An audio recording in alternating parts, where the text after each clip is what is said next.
السلام علیکم دوستو، میرا نام ہے اسیب شفقت اور آپ دیکھ رہے ہیں ہنسی ٹی وی۔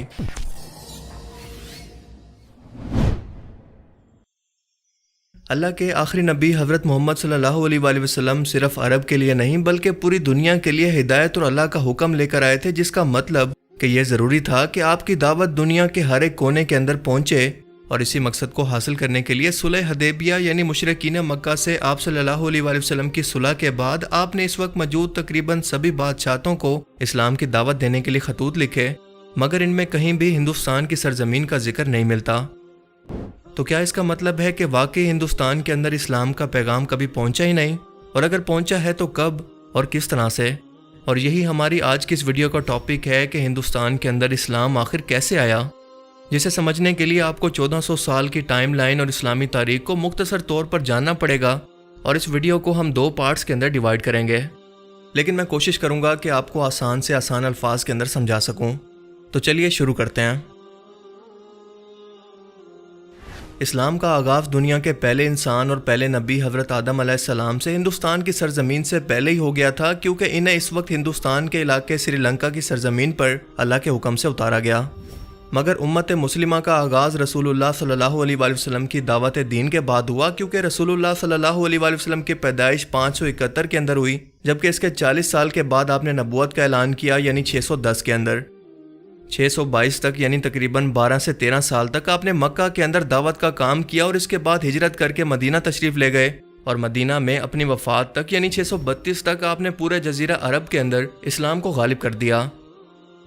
اگر ہم دنیا کے نقشے پر دیکھیں تو مکہ یا جزیرہ عرب جزیرہ ہند سے یعنی ہندوستان کی سرزمین سے اس طرف موجود ہے۔ اس جزیرۃ الہند کے اندر آج کے دور کے ہندوستان، پاکستان، برما، سری لنکا، بنگلہ دیش اور افغانستان کا کچھ حصہ بھی شامل تھا۔ جزیرۃ الہند کے اندر آپ جانتے ہیں کہ مسالہ جات بہت ہی اچھی کوالٹی کے اور بہت زیادہ تعداد کے اندر پائے جاتے ہیں۔ ان کی تجارت جس راستے سے ہوا کرتی تھی وہ عرب جزیرے کے درمیان کے اندر پڑتا تھا، یعنی ہندوستان کے لوگ یہ تجارتی سامان لے کر عرب سرزمین سے ہوتے ہوئے میڈیٹرین سی پر موجود جہازوں پر لاد کر اسے یورپ کے ملکوں تک پہنچایا کرتے۔ اس کے علاوہ عرب کے لوگ بھی ہندوستان سے سمندری راستے سے تجارت کیا کرتے۔ عرب کے یہ تاجر عربین سی سے ہوتے ہوئے آج ہندوستان کا جو علاقہ سمندر سے ملتا ہے، یعنی کیرلا سے لے کر گجرات تک، جہاں جہاں بھی پورٹس موجود ہیں وہاں پر عرب تاجر اپنا سامان لے کر جایا کرتے۔ مکہ میں رہتے ہوئے جب آپ صلی اللہ علیہ وآلہ وسلم نے اعلان نبوت کیا تو ان لوگوں کے اندر انقلاب آ گیا۔ یہ اعلی اخلاق اور نسل پرستی سے باہر نکل کر ایک مہذب قوم کے اندر بدلنے لگے، لہٰذا یہ عرب تاجر جو کہ اسلام قبول کر چکے تھے، اخلاقیات کے ساتھ ساتھ اسلام کا پیغام لے کر بھی یہاں پر آتے اور لوگوں کو دین کی دعوت دیتے۔ اس وقت ہندوستان کا سب سے بڑا مسئلہ یہ تھا کہ یہاں کے لوگ کئی نسلوں کے اندر اور کئی طبقوں کے اندر بٹے ہوئے تھے، مثلاً برہمن، شتری اور شودر وغیرہ۔ سب سے اعلیٰ ذات برہمن تھی جو کہ پورے ہندوستان کا صرف 5% تھے، جبکہ 95% نچلے درجے کا طبقہ تھا جس کے کوئی بنیادی حقوق تک نہیں تھے۔ انہیں انتہائی اچھوت سمجھا جاتا۔ کوئی برہمن ان کے ساتھ بیٹھ کر کھانا کھانا تو دور کی بات، بلکہ ان کے ساتھ ہاتھ ملانا یا بات کرنا بھی اپنی توہین سمجھتا۔ لیکن جب یہی شودر ذات کے لوگ یہ دیکھتے کہ عرب قافلے کے اندر آنے والے مالک، غلام، کالے، گورے سبھی ایک ساتھ بیٹھ کر کھانا کھا رہے ہیں، ایک ساتھ سفر کر رہے ہیں، ان میں کوئی بھی ذات پات کا نظام نہیں، تو آہستہ آہستہ کچھ لوگ ان سے متاثر ہو کر مسلمان ہونے لگے۔ یعنی آپ یہ کہہ سکتے ہیں کہ اسلام کی بارش ہونے سے پہلے ہندوستان کی سرزمین پر اسلام کی بوندا باندی شروع ہو چکی تھی، مگر صرف ساحل سمندر کے علاقوں تک۔ ان علاقوں میں سے ایک کالی کٹ کے علاقے کے اندر ایک مسجد آج بھی موجود ہے جس کا نام ہے مسجد مالک بن دینار، اور اس پر اس کا سنگ بنیاد 628 لکھا ہوا ہے، یعنی آپ صلی اللہ علیہ وآلہ وسلم کی وفات سے تقریباً 4 سال پہلے، کیونکہ آپ کا انتقال 632 میں ہوا۔ اور آپ جانتے ہیں کہ کسی علاقے کے اندر مسجد کی ضرورت اسی وقت پڑتی ہے جب یہاں پر نمازیوں کی یا مسلمانوں کی تعداد بڑھ جائے، یعنی اس مسجد کی تعمیر سے کئی سال پہلے تک لوگ آہستہ آہستہ اسلام قبول کرتے چلے آ رہے تھے، جو بنا جنگ کے اخلاق کے ذریعے ہندوستان کی سرزمین پر اسلام کا دروازہ بنے۔ رسول اللہ صلی اللہ علیہ وآلہ وسلم کی وفات کے بعد جب حضرت ابو بکر صدیق پہلے خلیفہ بنے تو ہندوستان کے جزیرے پر دعوت کا کام شروع نہیں ہو سکا، اور اس کی وجہ یہ تھی کہ عرب کے اندر ہی مرتدوں کے فتنے نے انہیں الجھائے رکھا، اور جو لوگ اسلام کو غالب ہوتا دیکھ کر ڈر کے مارے ایمان لائے تھے وہ رسول اللہ صلی اللہ علیہ وآلہ وسلم کی وفات کے بعد نہ صرف پلٹ گئے بلکہ اپنی اپنی نبوت کا اعلان کر کے حضرت ابو بکر صدیق کے خلاف جنگی محاذ بھی کھول دیا، اور حضرت ابو بکر صدیق انہی فتنوں کو کچلنے کے اندر مصروف رہے۔ مثلاً مسلمہ کذاب جس سے جنگ یمامہ ہوئی، اور اس جنگ کے اندر بڑے بڑے مسلمان صحابہ اور کئی ہزار حافظ قرآن شہید ہو گئے۔ حضرت ابو بکر صدیق کی 634 کے اندر وفات کے بعد 634 میں حضرت عمر دوسرے خلیفہ بنے، تب اسلام کی دعوت کا کام دور دور کے ملکوں تک شروع کیا گیا، اور ان کے دور کے اندر عرب کے دائیں طرف جہاں پر عراق فتح ہوا اور وہاں سے ایران یعنی فارس سلطنت، تو بائیں طرف شام، اور پھر وہاں سے مصر اور افریقہ یعنی رومی سلطنت تک۔ ایرانی یعنی فارس سلطنت کے بعد ہی ہندوستان کی سرزمین موجود تھی، مگر مسلمانوں کی فوج ایران کے مکران کے علاقے تک جا کر رک گئی، جو کہ ہندوستان کا بارڈر ایریا تھا، اور یہاں پر آج کے دور کا پاکستان موجود تھا۔ کئی صحابہ کرام نے حضرت عمر کو مشورہ دیا کہ اسلام کی فتوحات کو مزید آگے تک لے کر جائیں، کیونکہ وہ جہاد کر کے اپنی طاقت کے جوڑ دکھانا چاہتے تھے، یعنی پوری دنیا کو مسلمان فتح کر لیں۔ لیکن حضرت عمر کی سوچ ذرا مختلف تھی، اور وہ کہتے تھے کہ اسلام صرف فتوحات کرنے کا نام نہیں ہے، بلکہ پورا ایک نظام زندگی ہے۔ انسان کو اللہ کا پیغام پہنچا کر اس کی زندگی کا مقصد سمجھانا ہے، تو کیا ہوگا کہ اگر ہم ایک کے بعد ایک علاقے فتح مسلسل کرتے چلے جائیں مگر وہاں پر اسلام اور انصاف کا نظام قائم ہی نہ کر سکیں؟ کیا اس سے بہتر یہ نہیں کہ جو علاقے اس وقت ہمارے پاس موجود ہیں اس کے اندر ہم اللہ کا نظام نافذ کر کے انہیں باقی دنیا کے سامنے مثال کے طور پر پیش کریں؟ حکم بن عمرو مکران کے اندر ایرانی فوج سے ہونے والی جنگ کے اندر مسلمانوں کے سپہ سالار تھے، اور آج کے دور کے پاکستانی صوبے سندھ، بلوچستان اور پنجاب وغیرہ کے علاقوں کا راجہ اس وقت تھا راجہ داہر۔ جب مسلمانوں کی فوج نے مکران کے اندر ایرانیوں سے جنگ کی تو ان کی فوج کے اندر کئی سندھی فوج کے لوگ بھی شامل ہو گئے، اور جب مسلمان یہ جنگ جیت گئے تو مال غنیمت ان کے ہاتھ لگا، تو اس کے اندر سندھی فوج کے کئی ہاتھی اور اسلحہ بھی شامل تھا، جس سے یہ ثابت ہوا کہ ہندوستان کے راجہ داہر نے ایرانیوں کی مسلمانوں کے خلاف لڑائی کے اندر مدد کی، حالانکہ مسلمانوں کا ان سے کوئی معاملہ تھا ہی نہیں۔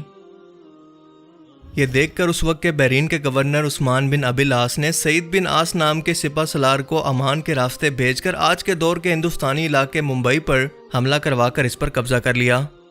اس وقت ہندوستان کی سرزمین کسی ایک بادشاہ کے انڈر نہیں تھی، بلکہ ہر علاقے کا اپنا ایک راجہ مہاراجہ ہوا کرتا، اور یہ قوم ہر طرح کے طبقوں کے اندر تقسیم تھی۔ لوگ ذات پات کے نظام سے تنگ آ چکے تھے، مگر جب یہ خبر حضرت عمر تک پہنچی کہ ان کی اجازت کے بغیر عثمان بن ابی العاص نے ہندوستان پر یہ حملہ کیا، تو وہ ان سے انتہائی غصہ ہوئے کہ میری اجازت کے بغیر اتنا بڑا حملہ تم نے کیسے کیا؟ اور اس کی وجہ وہی تھی کہ وہ نہیں چاہتے تھے کہ ہم ایک کے بعد ایک صرف علاقے فتح کرتے جائیں مگر انصاف کا نظام اور اللہ کا دین قائم نہ کر سکیں۔ اسی لیے حضرت عمر نے حکم دیا کہ فوراً سے اپنی فوجیں ہندوستان سے باہر نکالو۔ 644 یعنی 644 کے اندر حضرت عمر کا انتقال ہو گیا، جس کے بعد تیسرے خلیفہ حضرت عثمان نے بھی بالکل یہی قانون اپنایا، اور 655 میں ان کی بھی باغیوں کے ہاتھوں شہادت ہو گئی۔ حضرت علی کے دور خلافت کے اندر ایک بار پھر سے خانہ جنگی شروع ہو چکی تھی، اور انہی فتنوں کو ختم کرنے کے اندر وہ مصروف رہے، مثلاً جنگ جمل، صفین اور نہروان ہوئی۔ لہٰذا ان کے دور خلافت کے اندر بھی سرحدی حدود سے باہر نکلنے کا نہیں سوچا گیا، اور یوں 660 کے اندر بھی مولا علی علیہ السلام کو بھی شہید کر دیا گیا، جس کے بعد خلافت کا نظام ختم ہو کر ملوکیت یعنی اسلامی بادشاہت کا نظام شروع ہو گیا، اور امیر معاویہ 660 سے لے کر 680 تک بادشاہ رہے۔ ان کے دور کے اندر بھی بالکل ایسا ہی چلتا رہا، اور باہر کے ملکوں کی فتوحات پر کوئی دھیان نہیں دیا گیا۔ اس کے بعد یزید بادشاہ بنا اور کربلا کا واقعہ ہوا۔ امام حسین علیہ السلام کو شہید کرنے کے بعد مسلمانوں کی حکومت دو حصوں کے اندر تقسیم ہو گئی، مکہ میں عبداللہ ابن زبیر کی، جبکہ شام کے اندر یزید کی، جس کی موت 683 میں یعنی 683 کے اندر ہوئی۔ یزید کی موت کے بعد جب ان کے بیٹے معاویہ نے حکومت لینے سے انکار کیا تو 683 میں یہ بادشاہت مروان کے پاس چلی گئی، اور اس کے بعد ان کے بیٹوں کے اندر منتقل ہوئی۔ مروان کا بیٹا عبد المالک بن مروان 685 کے اندر بادشاہ بنا، اور اپنی موت تک یعنی 705 تک 20 سال تک حکومت میں رہا۔ ان کے دور میں مکران کے گورنر سعید بن اسلم تھے، جنہیں مکران کے ہی کچھ باغیوں نے قتل کر دیا اور بھاگ کر سندھ چلے گئے۔ انہیں راجہ داہر نے پناہ دے دی، اور دو سلطنتوں کے اندر ایک بادشاہ کا باغیوں کو پناہ دینے کا مطلب سیدھا سیدھا جنگ تھا، لیکن پھر بھی عبد المالک نے اس کا بدلہ نہیں لیا، کیونکہ انہیں لگتا تھا کہ اگر ہندوستان پر حملہ کیا گیا تو یہ حملہ صرف سندھ تک نہیں رکے گا، بلکہ پورے ہندوستان کو حاصل کرنے تک انہیں جنگ لڑنی پڑے گی، کیونکہ کوئی بھی ریاست حملہ کر کے یا بغاوت کر کے انہیں پریشان کرتی رہے گی۔ عبد المالک بن مروان کے بعد 705 کے اندر ولید بادشاہ بنا، جو کہ 715 تک بادشاہ رہا۔ عبد المالک بن مروان کے دور کے اندر ایران، حجاز مقدس، عمان، بحرین وغیرہ جیسے اہم عرب خطوں کا گورنر بنایا گیا تھا حجاج بن یوسف کو، اور یہ انتہائی ظالم اور دہشت گرد طبیعت کا انسان تھا۔ خاص طور پر یہ اہل بیت کا بہت بڑا دشمن تھا۔ تجارت کی غرض سے کچھ مسلمان تاجر سری لنکا یا اس دور کے اندر لنکا کہلائے جانے والے ملک کے اندر آباد ہو گئے تھے، اور لنکا کے راجا کے حجاج کے ساتھ بہت ہی اچھے تعلقات تھے، اور لنکا کے راجا نے ان تعلقات کو مزید اچھا بنانے کے لیے کچھ قیمتی تحائف اور فوت ہو جانے والے تاجروں کے بیوی بچے ایک بحری جہاز میں سوار کر کے بصرہ عراق کی جانب روانہ کر دیے۔ مگر جب سمندری جہاز جو کہ ہوا کے رخ پر چلا کرتے تھے اچانک سے ہوا کا رخ الٹی سمت میں چلنے کی وجہ سے راستہ بھٹک کر آج کے دور کے سندھ کراچی میں موجود دبیل کے مقام پر بندرگاہ پر پہنچ گئے، اور یہاں پر مید قوم کے ڈاکوؤں نے انہیں لوٹ لیا، عورتوں اور بچوں کو قیدی بنا لیا۔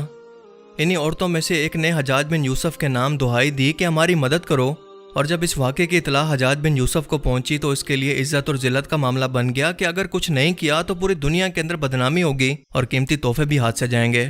اس لیے اس نے راجہ داہر کو خط لکھا کہ ہمارے مال اور عورتوں بچوں کے ساتھ ساتھ ان سمندری ڈاکوؤں کو ہمارے حوالے کرو، کیونکہ یہ علاقہ تمہاری حکومت میں آتا ہے۔ لیکن راجہ داہر نے بڑا جھوٹا سا اور روکھا سا جواب دیا کہ یہ علاقہ میرے کنٹرول میں نہیں آتا، اور نہ ہی یہ لوگ، کیونکہ یہ مجھ سے بہت دور بارڈر ایریا پر موجود ہیں، سو میں کچھ نہیں کر سکتا، جو بھی کرنا ہے تم خود ہی کر لو۔ حجاج بن یوسف یہ جواب سن کر غصے سے آگ بگولا ہو گیا، اور اس نے اپنے 2 سپہ سالاروں کو بھیجا ہزاروں فوجیوں کے ساتھ کہ ان لوگوں کو بازیاب کرا کر ان کے تحفے تحائف اور ڈاکوؤں کو بھی قید کر کے ساتھ لائیں۔ یہ 711 کا ٹائم ہے۔ پہلے سپہ سالار عبداللہ کو دبیل کے مقام پر ڈاکوؤں نے شکست دی، اور اس کے بعد بودیل کی فوج کو، جس کے بعد حجاج بن یوسف کو سمجھ آ گئی کہ یہ ڈاکو اتنی بڑی فوج کا مقابلہ خود سے نہیں کر سکتے، ضرور راجہ داہر ان کی مدد کر رہا ہے، ورنہ سمندری ڈاکوؤں کے پاس اتنا اسلحہ اور فوج کہاں سے آ گئی کہ وہ ہمارا مقابلہ کر سکیں۔ اور بالکل ایسا ہی تھا، کیونکہ دراصل راجہ داہر کا بیٹا جے سنگھ ان ڈاکوؤں کی مدد کر رہا تھا، جس کے بعد حجاج بن یوسف نے ولید سے اجازت مانگی کہ مجھے ایک بڑی فوج کی ضرورت ہے، صرف سندھ کو نہیں بلکہ پورے ہندوستان کو فتح کرنے کے لیے، اور یہ مسلمانوں کی عزت کا سوال ہے۔ ولید کی اجازت ملنے کے بعد حجاج بن یوسف نے ایک بڑی فوج دے کر اپنے سپہ سالار محمد بن قاسم کو سندھ پر حملے کے لیے بھیجا کہ اب نہ صرف ان لوگوں کو چھڑوائے بلکہ پورے ہندوستان کو بھی فتح کرتا چلا جائے۔ محمد بن قاسم 17 سال کا ایک جوان تھا اور حجاج بن یوسف کا داماد اور بھتیجا بھی تھا۔ یہ بھی اہل بیت پر حجاج کے حکم پر ظلم کرنے والے لوگوں میں برابر کا حصے دار تھا۔ 711 میں محمد بن قاسم یہاں سے روانہ ہو کر 712 میں دبیل کے مقام پر پہنچ گیا اور اسے فتح کر لیا۔ اس کے بعد ایک ایک کر کے اس نے سندھ کے تمام علاقے فتح کر لیے اور ہوتا ہوتا برہمن آباد تک پہنچ گیا، جو کہ راجہ داہر کا مرکز تھا، جہاں پر محمد بن قاسم کے خلاف راجہ داہر اور اس کا بیٹا جے سنگھ ایک بڑی فوج لے کر اس کا انتظار کر رہے تھے۔ مگر اس جنگ میں راجہ داہر کو بری طرح سے شکست ہو گئی۔ اب محمد بن قاسم بڑھتے بڑھتے آخر کار ملتان تک پہنچ گیا۔ پورا سندھ اور اس کے آس پاس کا علاقہ مکمل طور پر فتح ہو گیا تھا، اور 714 کے درمیانی ٹائم کے اندر محمد بن قاسم آگے بڑھنے ہی والا تھا کہ اچانک سے خبر ملی کہ اس کے سسر حجاج بن یوسف کی اچانک سے کینسر سے موت ہو گئی، اور یوں 714 کے اندر محمد بن قاسم واپس ایران آ گیا تاکہ اس کے بعد دوبارہ تیاری کر کے واپس آ کر پورے ہندوستان کو فتح کر سکے، اور تب تک فوج کو بھی ریسٹ مل جائے گا۔ لیکن اسے آئے ہوئے ابھی صرف 6 مہینے گزرے تھے کہ اچانک سے ہارٹ اٹیک کی وجہ سے ولید کا انتقال ہو گیا، جس کے بعد سلیمان بادشاہ بنا۔ سلیمان نے چن چن کر حجاج بن یوسف کے ہر ایک گورنر، سپہ سالار اور ولید کے ہر ایک سپہ سالار کو، جو کہ دنیا کے ہر ایک کونے میں فوج لے کر اسلام کی سرحدوں کو پھیلانے کے لیے مختلف بڑے بڑے براعظموں تک پہنچ گئے تھے، ان سب کو بلا کر قتل کروا دیا۔